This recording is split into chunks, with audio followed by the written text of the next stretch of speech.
Hello guys, आ गए हैं हम आज नए टॉपिक के साथ। आज का हमारा टॉपिक है 21 तोपों की सलामी क्यों दी जाती है। हाँ जी, 21 तोपों की सलामी क्यों दी जाती है जानते हैं। आइए इस वीडियो में लगे रहिए, बने रहिए मेरे साथ। मैं हूं आपका दोस्त एंड होस्ट। हमारे देश भारत और अन्य देशों में भी जिसमें Republic day and independence day मनाया जाता है, उनमें स्वतंत्र दिवस या किसी विदेशी राष्ट्रीय अध्यक्ष को इज्जत देने के लिए 21 तोपों की सलामी दी जाती है। ये बहुत सम्मानजनक परंपरा है। ये काफी सालों से चली आ रही है। क्या आपने कभी जानना चाहा क्यों दी जाती है 21 तोपों की सलामी? अगर नहीं तो आज हम बताएंगे। चलिए जानते हैं इसके पीछे की कहानी क्या है और ये कब शुरू हुआ। जब राष्ट्रपति 26 जनवरी को राष्ट्र ध्वज फहराते हैं, तब राष्ट्रीय गान के साथ 21 तोपों की सलामी दी जाती है। राष्ट्रीय गान की अवधि 52 सेकंड होती है। ये 52 सेकंड में 21 तोपों की सलामी पूरी दी जाती है। 2.25 सेकंड के अंतराल पर 3 राउंड में तोपों की सलामी दी जाती है। इसी को 21 तोपों की सलामी कहा जाता है। तोपों की सलामी का इतिहास क्या है, ये हम आपको बताते हैं। हमारे देश में 21 तोपों की सलामी की कहानी कोई नई नहीं है, बल्कि 150 साल पुरानी है। हाँ जी, 150 साल पुरानी है। सबसे पहले 1877 में वायसराय लॉर्ड लिंटन ने दिल्ली में पहला दरबार आयोजित किया। यह दरबार, जो कोरोनेशन पार्क कहलाता है, उस जगह पर लगाया गया था। दरबार में भारत के महाराजा और राजकुमारों को बुलाया गया था।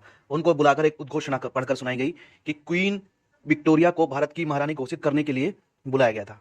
ये दरबार आयोजित किया गया। दूसरा दरबार इंग्लैंड में एक नए सम्राट की ताजपोशी में किया था। और साल 1911 का तीसरा दरबार किंग जॉर्ज पंचम और क्वीन मैरी की वजह से खास था। इनके सम्मान में 50,000 ब्रिटिश और भारतीय सैनिकों की परेड हुई थी। साल 1877 में की सलामी के लिए मानक तय किए गए थे। साल 1877 में दरबार के दौरान लंदन में सरकार की सलाह पर वायसराय ने एक नया आदेश जारी किया था, जिसके तहत ब्रिटिश सम्राट के लिए बंदूकों की सलामी 101 और भारत के वायसराय के लिए 31 तय की गई थी। ब्रिटिश राज के साथ भारतीय प्रजाओं के संबंध के आधार पर उन्हें 21, 19, 17, 15, 11 और 9 बंदूकों की सलामी का पदानुक्रम दिया गया था। 21 तोपों की सलामी का इतिहास और उसके मानक। अब हम जानते हैं आजाद भारत में 21 तोपों की सलामी कब से और कैसे शुरू हुई। ठीक है। आजादी के बाद डॉक्टर राजेंद्र प्रसाद ने 26 जनवरी 1950 को भारत के पहले राष्ट्रपति का पदभार संभाला।